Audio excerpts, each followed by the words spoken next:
Jai Simanarayana.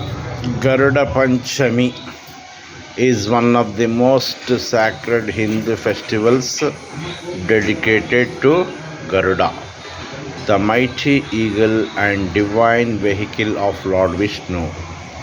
Celebrated on the fifth day of the Shukla Paksha in the Shravan month, that is on July 29th, Tuesday.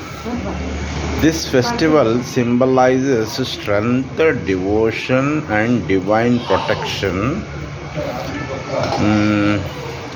Garuda Panchami is celebrated with great devotion, particularly across South India, where it often coincides with Naga Chaturthi.